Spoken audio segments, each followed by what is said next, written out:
Hey everyone, and welcome back to my channel, Books with Nate, and today I'm going to be going over my top 5 influential reads over the last few years in my reading journey. These aren't in any particular order, but I just wanted to kind of talk about them and discuss them a little bit, and I just think it could also help you out maybe in your own reading journey. And before I forget, make sure to like or comment on this video, and make sure to subscribe as well. My cat is currently doing something she shouldn't be. Now that I handled my cat, let's get on with it. So first up is The Forever War by Joe Haldeman. It took me like 5 times to say that. This is a military sci-fi. It was written in 1974, it says on the back. This is his first book, I think, or one of his first books that was published.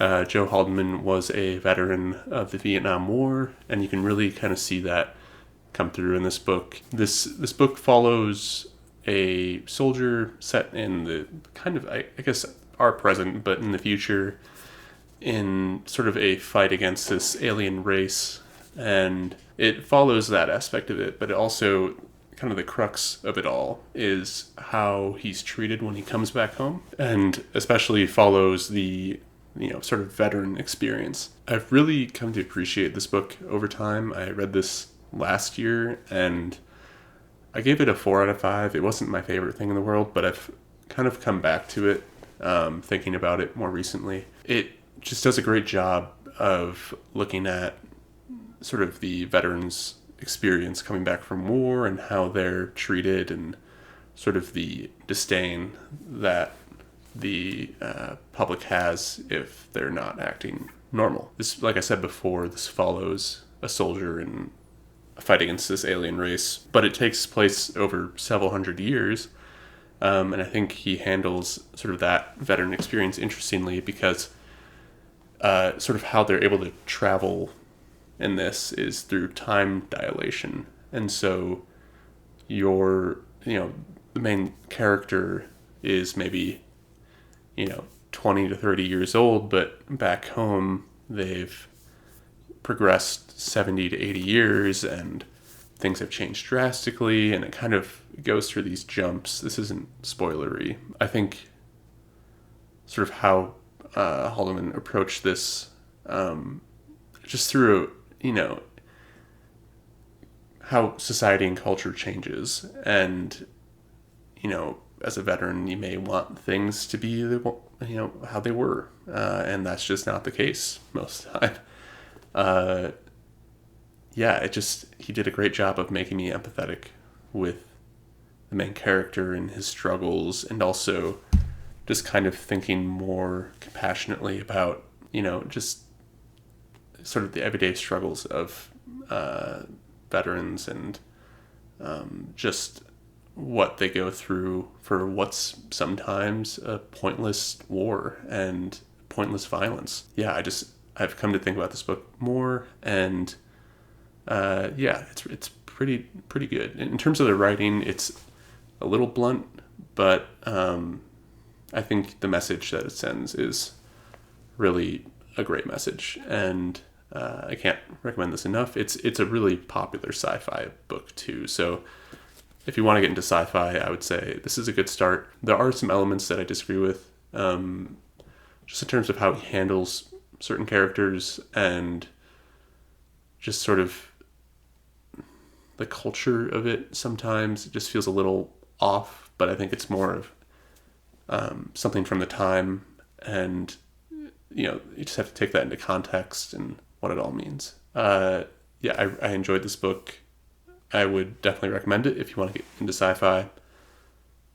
Read it. The next book on my list is Assassin's Apprentice by Robin Hobb. This is the first book in the Farseer trilogy. It is a fantasy series. This book follows Fitzchivalry. He is sort of the bastard son who is kind of abandoned at a young age and is raised by the stable master, and he becomes sort of a tool for the royal court of these people that he's related to, while also trying to sort of maintain a balance with his uncle Regal, who is a pretty horrible person. and is trying to just survive ultimately. But this is a easy 5 out of 5 for me.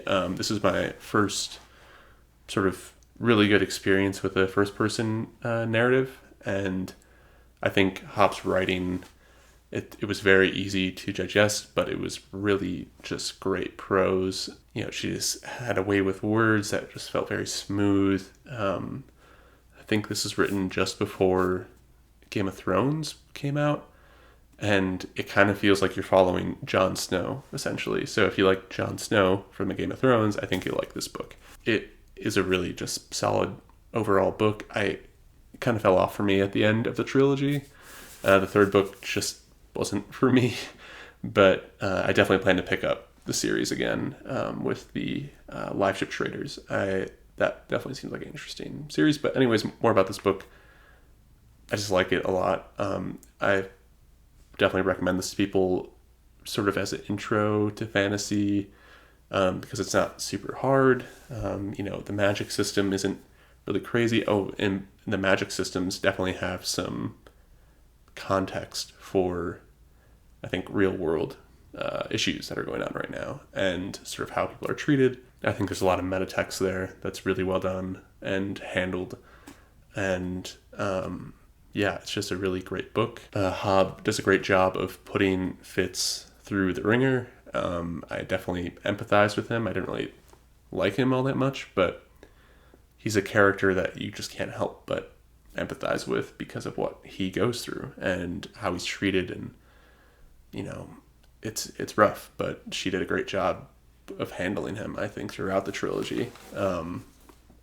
Definitely recommend this. So next up is The Blade Itself by Joe Abercrombie, or the First Law trilogy. This book is a sort of grimdark. The author is known as Lord Grimdark.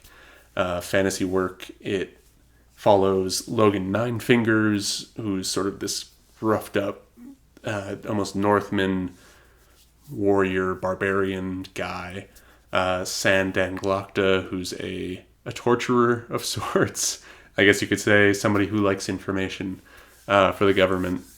And then also Giselle, I believe his name was, sort of a boy man. Yeah, I'll just say that about him. I really loved this series from beginning to end, but I think this book, the first book, The Blade Itself, really cemented itself as this is great writing, first of all. It's really funny. The humor is off the charts. And I think he also just balances the sort of grimdark aspects of his world with the writing and the humor. It definitely doesn't have a great outlook on the world or on people, but if you just want something that's a little bit grittier, I definitely recommend starting out with The Blade Itself and The First Law. And my fourth book, I would be remiss without mentioning this series because I feel like those have been my most popular videos so far, would be Dead House Gates. This is the second book in the Malazan Book of the Fallen. I loved this book. It's by Stephen Erickson. This book changed the way that I read fantasy and I read, fiction. It's just such an amazing book. It follows the events of the first book, kind of, but it's set in its own continent, and you get a few of the main characters from the first book. When I finished this book, I needed a minute. It was a journey. It was I don't mean this in terms of the writing or the content itself, but it was just a slog for one of them. And I mean that in the best way possible. You just felt everything that the characters went through, and a few in particular. I won't name names, but it's just such an amazing book. And if people don't like the first book, I always say, Dead House Gates is where it really gets good for me personally. I really like the first book, but this book just sort of cemented that this series is something different, and this series is trying something different, and I just fell in love with it from there. I think Memories of Ice was the perfect fantasy book, but I like this book more. It's lower rated, but yeah, when I think about, you know, how I think about Malazan overall, I think about this book and sort of what happened. And yeah, I just read Malazan if you haven't yet. If you know me personally and you're watching this, just talk to me about it and I will try to get you to read this because it's really fucking good. Now, number one, I'm just going to say it, Lord of the Rings. And I'm not going to be one of those people who says, oh, you guys have heard about it. I don't need to talk about it. Fuck that. I hate when people do that. You love this series, so talk about it. Like, there's nothing wrong with that. And I love seeing people gush about this. I've read books that are maybe more impactful for me, or, I enjoyed more, maybe. This is not a good start for this. Yeah, I just, why don't you want to talk about this? It's annoying. So anyways, The Two Towers, in particular, I grew up with the movies.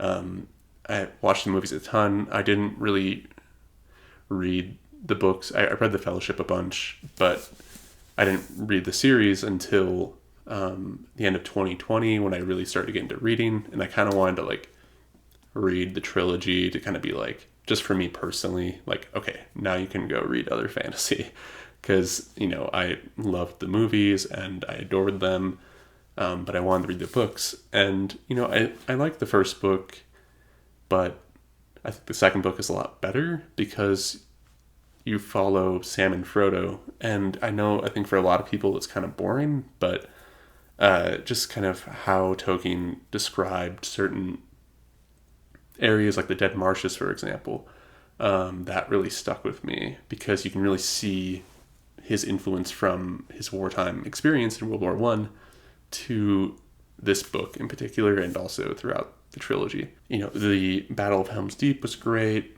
The journey overall was great. I liked some of the side characters that showed up. I plan to reread this trilogy at some point. I just want to get through a few others first. Yeah, read Lord of the Rings if you want to. I'm not going to pressure you as much as I will with Malazan, because I think the first book in Lord of the Rings is kind of hard to get through for some people, and sometimes me, honestly. So I'm not too worried about that. This, the ending of the third book as well, that made me tear up. And there have been moments throughout the trilogy that I was able to really invest in Tolkien's writing and see his vision, or versus, as opposed to, what the movie told me what something looks like. And that for me was really special. And, this is a special series for me. This is a special world for me. My mom said it best. What did she say? She said, I think of you, I have an older brother, and he was like, I think of you and JP as my pride and my joy. JP's my pride, you're my joy. And I'm like, okay, Mom, thanks. What does that mean? But when I come to Lord of the Rings, I think of it as my joy. It just brings me so much warmth, and I feel very comfortable reading it, and I feel very comfortable in the world. It's a great trilogy. It's a great world. Read it if you want. And gush about it. Talk about it. If you love this series, just talk about it, because people just need to get over themselves and just talk about it. So yeah, so that's it for me today. Feel free to comment about your own influential series and your own reading habits and what you enjoy. Don't forget to like and subscribe, and I will talk to you soon.